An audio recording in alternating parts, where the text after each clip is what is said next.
नमस्ते मैम साहब। रुको। जी मैम साहब। छोटू, टाइम कितना हो रहा है? जी 12।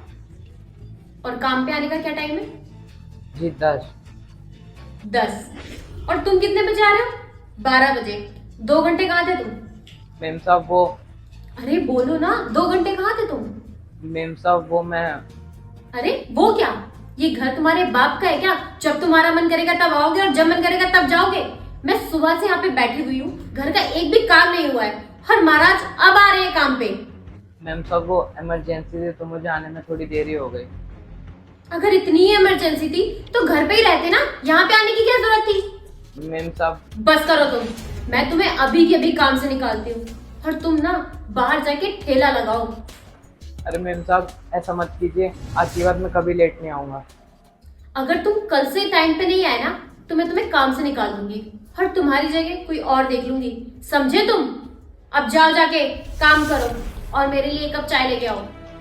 क्या हुआ? अपनी माँ के पास नहीं गए आज? माँ के पास नहीं है? मैम साहब आपको ही कैसे पता चला? तुमको क्या लगता है अगर तुम मुझे कुछ बताओगे नहीं तो क्या मुझे कुछ पता नहीं लगेगा? पर मैम साहब आपको ये पता कैसे चला? रुको, मैं बताती हूँ। हेलो डॉक्टर साहब, मैं ये कह रहा था कि कल मैं माँ की दवाई और उनका खाना लेकर नहीं आ पाऊँगा। अगर आप मेरी माँ का ध्यान रखेंगे और उनको टाइम पर दवाई दे देंगे तो मुझ पर बहुत बड़ा एहसान होगा। अरे क्या हो गया? ऐसी क्या बात हो गई? तो डॉक्टर साहब मैं पिछले 10 दिनों से माँ की तबीयत खराब होने की वजह से काम पर लेट पहुँच रहा हूँ। मुझे मेरी मालकिन ने साफ बोल दिया है कि अगर मैं दोबारा लेट पहुँचा तो मुझे काम से निकाल देंगी, और अगर उन्होंने मुझे काम से निकाल दिया तो मैं मम्मी की दवाइयों का खर्चा कहाँ से दूंगा। आप कुछ दिनों के लिए मेरी माँ का ध्यान रख लीजिए, वैसे भी रात को तो मैं आ ही जाऊँगा। ठीक है, तुम टेंशन मत लो, तुम आराम से आ जाना, मैं तुम्हारी माँ का ख्याल रख लूंगा। ठीक है, आपका बहुत बहुत धन्यवाद सर।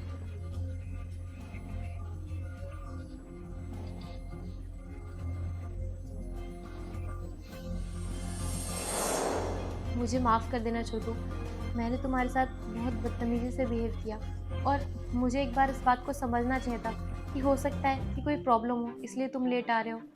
और मैंने तुम्हारे साथ जो बदतमीजी करी उसके लिए तुम प्लीज़ मुझे माफ़ कर दो। मुझे लगा कि तुम दिन पे दिन कामचोर होते जा रहे हो, लेकिन तुम तो अपनी माँ का ख्याल रख रहे थे और तुम तो अपने बेटे होने का फ़र्ज़ निभा रहे थे। प्लीज़ मुझे माफ़ कर दो छोटू। कोई बात नहीं मैम साहब, आप माफ़ी क्यों मांग रहे हो? एक बात बताओ छोटू, इतने दिनों से तुमने मुझे कुछ बताया क्यों नहीं? मैं तुम्हें रोज डांट देती थी, तुमने मुझे बताना चाहिए था ना। अगर तुम मुझे बता देते तो मैं तुम्हारी कुछ हेल्प कर देती। मैम साहब मैं आपको बताना तो चाहता था, लेकिन मैं कहीं आप ऐसा ना सोचो कि मैं बहाने मार रहा हूँ, इसलिए मैंने आपको ये बात नहीं बताई। अच्छा कोई बात नहीं। देखो छोटू, आज से तुम्हारी सारी टेंशन खत्म, तुम्हें कोई भी टेंशन लेने की जरूरत नहीं है। तुम्हारी माँ की सारी दवाइयों का खर्चा मैं खुद उठाऊंगी, ठीक है? आपका बहुत बहुत धन्यवाद मैम साहब, आपका इतना बड़ा एहसान मैं कैसे चुका पाऊंगा।